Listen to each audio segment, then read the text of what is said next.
Hello viewers, welcome to my channel before the dead. இன்றைக்கி இந்த வீடியோவில் பாகற்காய் குழம்பு எப்படி செய்கிறதுன்னு பார்க்கலாம். தேவையான பொருள் பாருங்கள். பாகற்காய், புளி, பூண்டு, கருவேப்பிலை, கடுகு, சின்ன வெங்காயம், மஞ்சள் தூள், தக்காளி, குழம்பு மிளகாய்த்தூள், தனி மிளகாய்த்தூள்.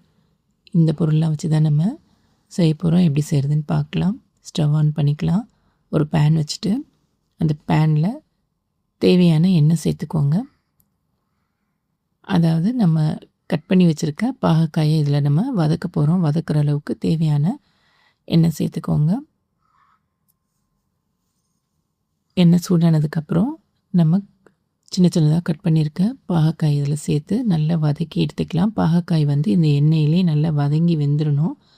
அந்தளவுக்கு நல்லா வதக்கி விடுங்க. இந்த மாதிரி எண்ணெயில் வதக்கிட்டு நம்ம குழம்பா செய்யும் போது பாகக்காயில் சுத்தமாக கசப்பு இருக்காது.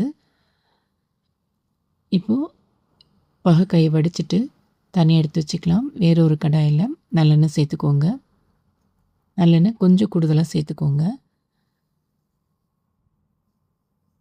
இந்த பாகக்காய் குழம்பு பொறுத்த வரைக்கும் ஒரு வாரம் வரைக்கும் கெட்டு போகாமல் இருக்கும். ஏன்னா நம்ம எண்ணெயில் அதை நல்லா வதக்கிட்டு கூடுதலான எண்ணெய் சேர்த்து செய்கிறதுனால கெட்டு போகாது. எண்ணெய் சூடானதுக்கப்புறம் கடுகு சேர்த்துக்கோங்க. கடுகோட ஓரளவு அதிகமாகவே நம்ம பூண்டு சேர்த்துக்கிறோம். இதோட சின்ன வெங்காயமும் கொஞ்சம் அதிகமாக சேர்த்துக்கோங்க. பூண்டும் சின்ன வெங்காயமும் சேர்த்து செய்யும் போது அதோட டேஸ்ட்டும் வாசனையும் ரொம்பவே நல்லாயிருக்கும். எண்ணெயிலே இந்த வெங்காயமும் பூண்டும் நல்லா வெந்து வதங்கணும். அந்தளவுக்கு நல்லா வதக்கி விட்டுக்கலாம். இதோட தேவையான கருவேப்பிலையும் சேர்த்துக்கலாம். நல்ல எண்ணெயில் குக் ஆகிற அளவுக்கு நல்லா வதக்கி விடுங்க. கலர் மாதிரி நல்லா வெந்து வரட்டும். இப்போ கண்ணாடி பக்குவத்தில் வெங்காயமும் பூண்டும் நல்லா வெந்துருச்சு. இதோட தேவையான தக்காளி சேர்த்துக்கிறோம். பொடியாக கட் பண்ணி சேர்த்துக்கோங்க. இதையும் எண்ணெயிலே நல்லா வதக்கிக்கலாம்.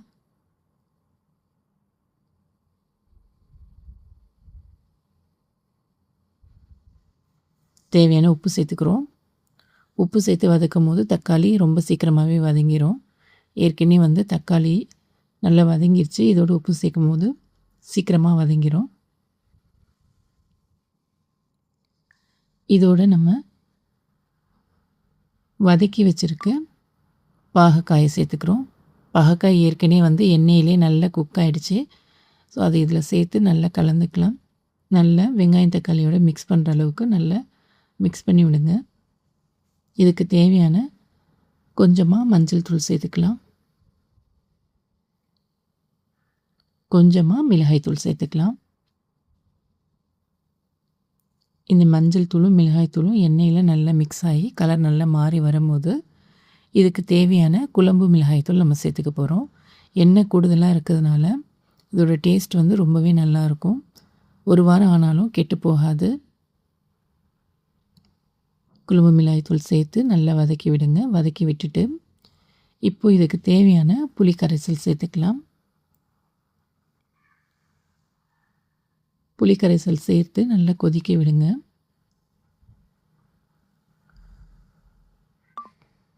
புளியோட பச்சை வாசனை போகிற அளவுக்கு நல்லா கொதிக்கட்டும். இதை அப்படியே நம்ம சிம்மில் ஒரு 10 நிமிஷம் மூடி வச்சு வேக வைக்கலாம். நம்மளோட சூப்பரான பாகக்காய் குழம்பு ரெடி ஆயிடுச்சு. சப்ஸ்கிரைப் பண்ணாமல் பார்த்துட்டு இருந்தீங்கன்னா சப்ஸ்கிரைப் பண்ணிக்கோங்க. இந்த மாதிரி பாகக்காய் குழம்பு செய்யும்போது கொஞ்சம் கூட கசப்பு தன்மையே இருக்காது.